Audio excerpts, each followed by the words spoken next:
So, hi! Kakarating ko nga lang sa bahay dahil pumunta ako sa downtown or sa city proper at may pre-nocens lang.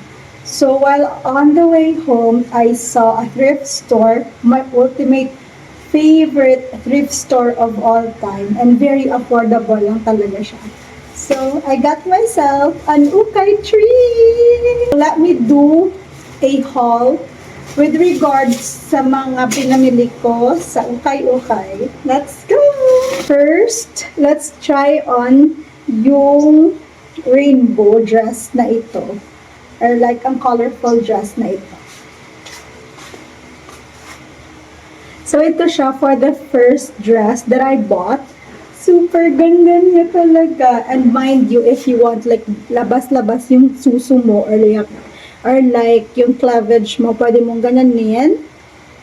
And also, pwede din siyang ganyanin. Para safe. Ayan. So much better that way. Ang ganda! Ang ganda talaga. Parang ang colorful, ang charming, ang bagets, ang teens. Ang ganda. Parang girly-girly vibe ka lang. And I bought also this Old Navy na pants, flare pants. And this is for 150 pesos. At sobrang fit pa talaga ng pants na ito. And it is a good buy talaga. Like, tingnan mo, kapit na kapit talaga siya sa bewang ko.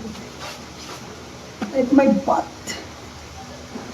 And then yung bottom, or like yung sa pinakalalim is flare pants siya. Ang stylish. Yes! So, I got this top for 25 pesos only. And Shein na talaga siya. Shein. Wait, parang mali.